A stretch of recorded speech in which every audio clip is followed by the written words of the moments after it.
What's it like in Montgomery County, Maryland? If you're relocating to the area, we've created a quick guide for you right here.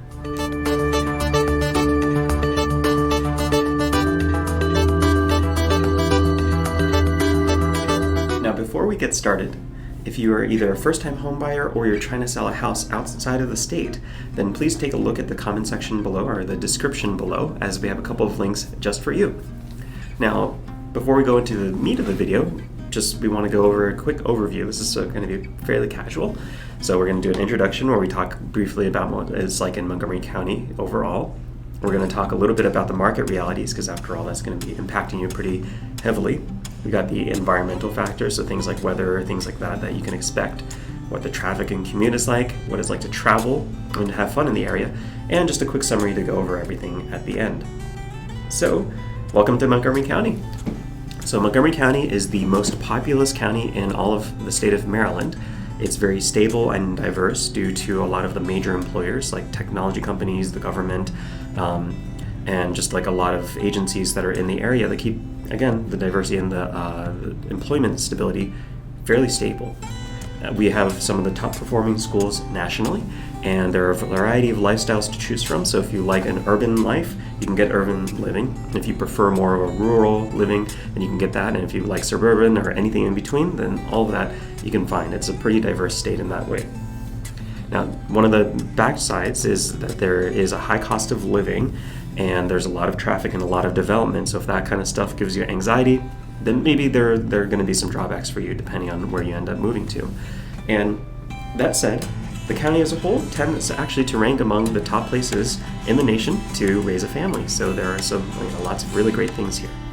So let's move on to the market realities. So I have some notes over here, so you can see me look over there.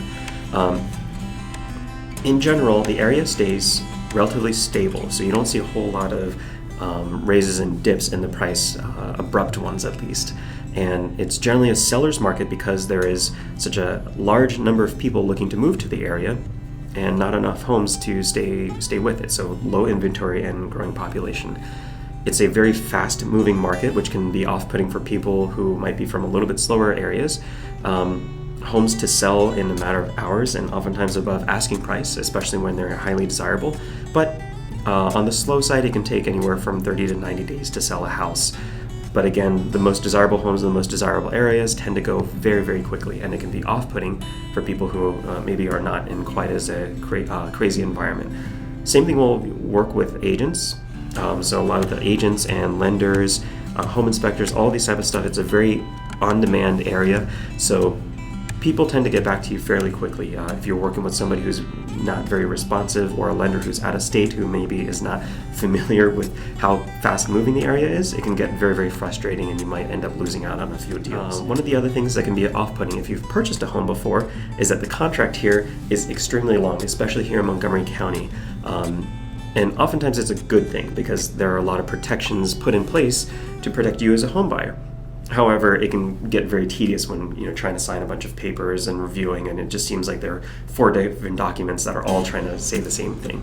So Montgomery County, just kind of be prepared for that. Now, if you end up purchasing outside of Montgomery County, the contract tends to be a little bit smaller, shorter, but not as many protections. And it's actually a pretty good place to purchase, contractually speaking, because a lot of the contracts and items there and laws are put into place to protect buyers. Now, that's a very stark contrast to Virginia, for example, which is literally a buyer beware state. So in Maryland, you actually receive a lot of disclosures, a lot of documents, and again, a lot of paperwork put into place to protect you as a home buyer. Now, in terms of environmental factors, we do get hurricanes seasonally, and it gets very, very humid during the summertime. I'm a military brat, and I was living all over the world, and the humidity here is definitely one of the things that I had to get used to. I grew up in California and was used to the relatively dry air out there, and to move here, which is, you can tell that DC was built on a swamp because it is extremely humid, and it can be a bit much. So even though the temperatures might not seem so bad when you look at the weather, it can feel much stuffier outside. Now, if we do have unpredictable winters, so sometimes the winters are extremely cold, extremely icy, or extremely snowy, And then other times it might just seem like it's springtime the entire winter. So it goes all over the place, and because of that, the drivers and our infrastructure are not always fully prepared for when we have huge snowstorms. So several years ago when we had the Snowmageddon, that was a time where a lot of people, I had some friends up in like Buffalo, New York, saying, oh, it must be really crazy down there. We hear how crazy it is. And in all honesty, it wasn't as much snow as people normally get in like Boston, upstate New York, all those areas. It's just that our infrastructure was not as prepared for a large influx of snow like that. So just kind of be prepared for that. But black ice is a real thing. That's invisible ice. And we also have, in terms of critters, mosquitoes and cicadas. Mosquitoes you probably already know about. Again, we're in a swamp, breeding ground for mosquitoes.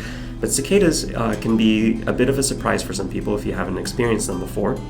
Every 17 years we have a brood that comes out in mass, and it truly is a swarm. So just kind of be prepared for that. They're relatively harmless, but they can get, they're very, very loud. And if you don't like bugs, then it can be a little bit scary just seeing them swarmed all over the place. All right, let's move on to traffic and commute. So we have a very, very robust public transportation system. We have the Metro, which goes all throughout the DC area and spreads out quite far. And we also have the Ride-On bus, which is the public transportation bus, and all are very good. So there are some parts, as you get a little bit more remote and get further away from the accessibility to the Metro line or to the Ride-On bus, then yes, it is going to be fairly car dependent, and as a whole, it's pretty drivable. There is a lot of traffic, and that's going to be one of the things that we're going to be talking about next.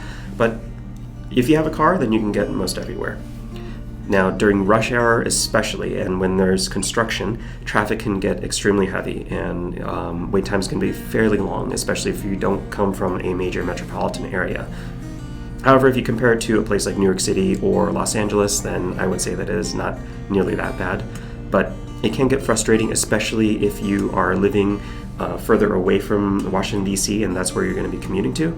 Then certain areas, as you get further up the 270 corridor, and I'm not going to go over roads in this video, but as you get further up, commutes can get very, very long, especially if there's some unexpected delays like traffic or broken down trees or snow and ice. That said, all of this leads to a fairly good road system, which gives you easy access to shopping and entertainment in most areas. And on top of that, another additional benefit is that you get quick shipping in terms of Amazon packages, stuff like that. And we're also close to high-speed rail, the MARC train, and 2 major international airports. So if you plan on flying a lot, then that's a really great resource for you. So before I move on to traveling, I'm going to get my glass of water because I am human after all. Okay, so in terms of travel, there's a lot of great things to do here. We have one of the best museums, and it's free over at the Smithsonian. And we also have the National Zoo, the National Aquarium. There are plenty of orchards, hiking trails, rock climbing, rivers, bays, all that kind of stuff, all within a day trip. And we have some beach towns. This is a little bit further out. You can get to some beaches within an hour drive, but some of the more famous or touristy ones are going to be maybe 2 to 3 hours away. And we also have mountains and lakes that are accessible. One of my favorite trails is the Billy Goat Trail. That's a signature trail. It's right along the C&O Canal, and it's like a rocky thing where you have to climb all over the place and get some really great waterfront views. And there are lots of other great options outside of Maryland for day trips, and weekend getaways. So you have New York City, Philadelphia, Alexandria, Virginia, all that kind of stuff, really great. And because of that, we also have access to some amazing food, a huge variety and diversity of food. Now, as we mentioned earlier, the area is pretty diverse, as ethnically speaking. So because of that, we also have a large diversity in terms of food because of our proximity to Washington, D.C. And I do love food, so if you need recommendations, then please, by all means, feel free to ask. Or if you have some of your own, then write them into the comments below. So, in summary, many people who grew up in this area end up staying or returning if they moved out of the area. And a lot of people end up moving here because of work, just because of the number of major employers and stable major employers for that matter. It's a very fast-paced lifestyle that can sometimes be off-putting for people, but if they enjoy that, then it can be really exciting. We do get 4 seasons, and the humidity is something that you definitely have to look out for. And it is expensive, but one of the best ways to put it is that you really do get what you pay for. It's not like some of the other infamously expensive areas where you are paying ridiculous amounts of money for next to nothing. In this area, yes, it is expensive compared to the rest of the country. However, you do get what you pay for, and that is very, very nice, and we do enjoy that. So hopefully that was a useful overview of Montgomery County, Maryland, and what life will be like. We're going to go over that more of this in future videos, but please write some comments about your thoughts, if there's anything that you agreed with, disagreed with, if you found it helpful, or if there are any questions that you have for us. So thank you so much for watching, and we'll catch you on the next one. Take care.